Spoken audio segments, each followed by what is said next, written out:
नमस्कार प्रिय दर्शकों, शास्त्रों की इस अनोखी दुनिया में आपका स्वागत है। प्रिय दर्शकों, शास्त्र तो अगाध हैं, अनेक हैं, अनंत हैं। उनकी संख्या की गणना कर पाना बहुत मुश्किल है। कई लोगों को अपने अपने अभिमत शास्त्र होते हैं, कई लोगों को किसी एक ग्रंथ में रुचि होती है, कई लोगों को किसी दूसरे ग्रंथ में रुचि होती है, और सबके लिए अलग अलग मार्ग खुले हुए हैं हमारे धर्म में। कई बार कई लोग एक ग्रंथ को जो पसंद करते हैं वो दूसरे ग्रंथ नहीं पढ़ते, दूसरे ग्रंथ को जो पसंद करते हैं वो पहला ग्रंथ नहीं पढ़ते। कई लोगों को गीता में रुचि होती है, उन्हें रामायण में उतनी रुचि नहीं होती। कई लोगों को रामचरितमानस में रुचि होती है, उन्हें गीता में उतनी रुचि नहीं होती। लेकिन अगर इन ग्रंथों को साथ रख करके पढ़ा जाए, एक दूसरे के परिप्रेक्ष्य में देख करके पढ़ा जाए, तो इसमें कई सारे ऐसे अनेक भाव निकल के आते हैं जो आपको हैरान कर देते हैं। और इन ग्रंथों को जो है अलग अलग पढ़ें, उससे ज़्यादा समझ तब बनती है जब इन दोनों ग्रंथों को जो है साथ में रख करके पढ़ा जाए।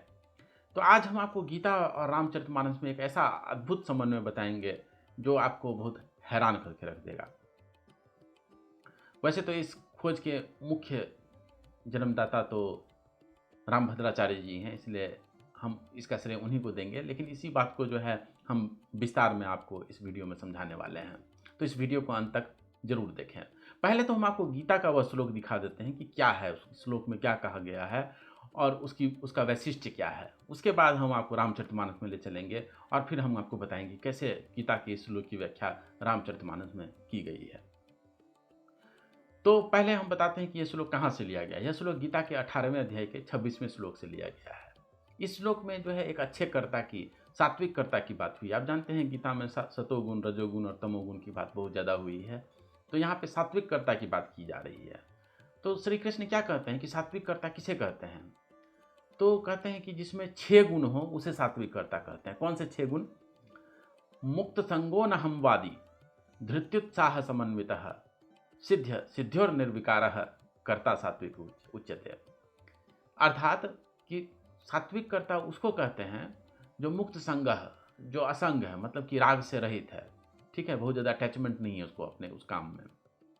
मुक्त संगो अनहमवादी, यानी जिसके मुंह से अहंकार युक्त वचन नहीं निकलते। ठीक है। धृत्युत्साह समन्वित, जिसमें धृति यानी धैर्य और उत्साह दोनों से युक्त है जो व्यक्ति। और सिद्धि और निर्विकार, जो सिद्धि और असिद्धि दोनों में जो है निर्विकार रहता है, कर्ता सात्विक उच्यते, उसे सात्विक कर्ता कहा गया है। देखिए, आप जानते हैं संख्याएं 3 तरह की होती हैं। एक ऋणात्मक संख्याएं होती हैं, नेगेटिव नंबर। एक धनात्मक संख्याएं होती है, वो होता है पॉजिटिव नंबर। और एक न्यूट्रल होता है, 0 है, जो न पॉजिटिव है न निगेटिव है। ठीक है। तो इस श्लोक में जो है 3 तरह की बातें कही गई हैं कि निगेटिव हो जाओ, क्या चीज़ से? संग से, यानी राग से निगेटिव हो जाओ, अहंकार युक्त वचन से निगेटिव हो जाओ। ठीक है ना, सात्विक कर्ता उसे कहते हैं। अच्छा, पॉजिटिव होने के लिए भी 2 बातें कही गई हैं। धृत्युत्साह समन्वित है, यानी धृति यानी धैर्य और उत्साह से जो है समन्वित है, इस चीज़ से जो प्लस है वह जो है सात्विक करता है। और न्यूट्रल किस चीज़ से हो जाओ? सिद्धि में न्यूट्रल हो जाओ और असिद्धि में न्यूट्रल हो जाओ। सिद्धि और निर्विकार कर्ता सात्विक उच्यते। 3 तरह की बातें यहाँ पे कही गई। यहाँ पे एक बात और ध्यान देने की है, यहाँ सिद्धि और निर्विकार, ये बात जो है बहुत जबरदस्त बात श्री कृष्ण ने कह दी है, क्योंकि यह बात जो है गीता में 3 बार, एग्जैक्टली 3 बार कही गई है। देखिए, पहले तो दूसरे अध्याय के 48वें श्लोक में कही गई कि सिद्धि और समो भूत्वा समत्वं योग उच्यते, सिद्धि और असिद्धि में समान रहो।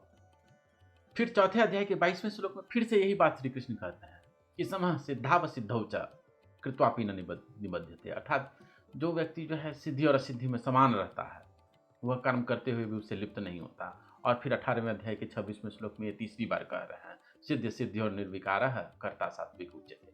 तो पूरे गीता में 3 बार सिद्धि और असिद्धि में समान रहने की बात कही गई है।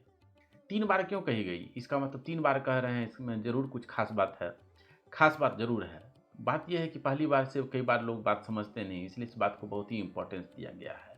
3 बार कहने के पीछे अभिप्राय यह है कि सिद्धि और असिद्धि तो हमारे हाथ में नहीं है। ठीक है ना, आप प्रयास करेंगे उस फल की सिद्धि होती है या नहीं होती है, वह तो हमारे हाथ में नहीं है।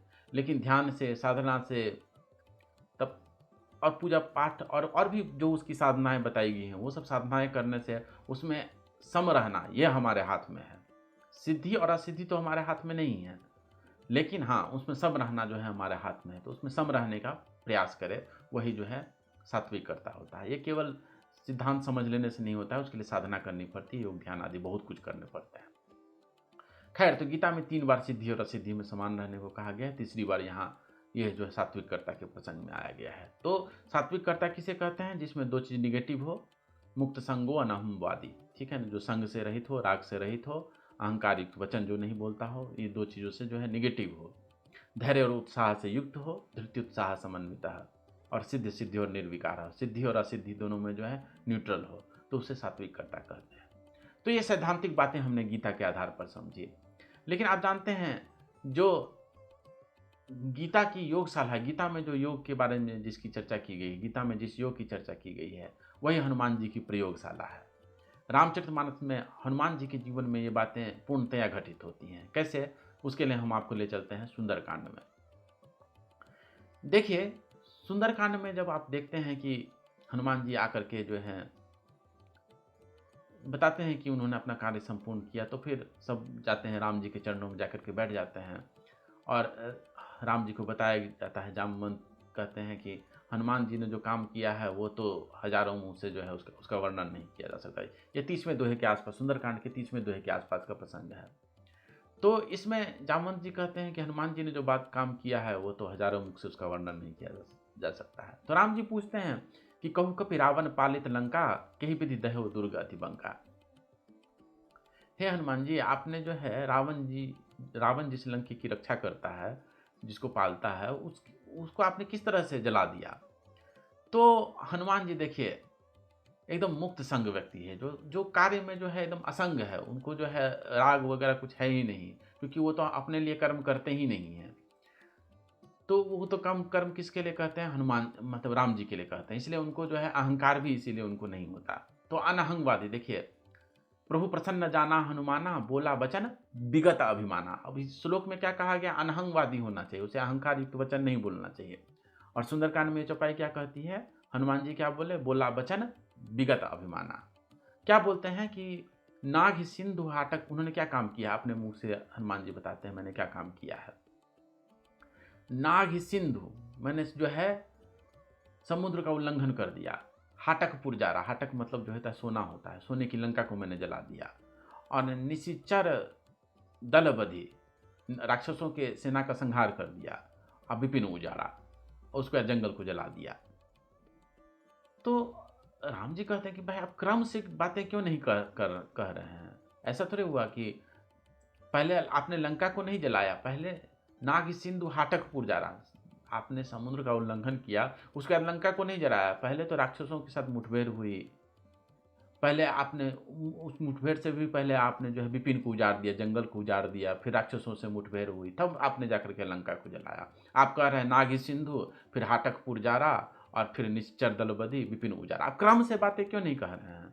आपको पहले कहना चाहिए कि पहले समुद्र का उल्लंघन किया, फिर जो है वहाँ पे जंगल को उजाड़ दिया, फिर वहाँ के राक्षसों से मुठभेड़ हुई, और तब जाकर के आपने लंका को जलाया। तो इस तरह से आपको कहना चाहिए ना। तो हनुमान जी कहते हैं कि भाई मैंने किया हो तब तो मैं कहूँ,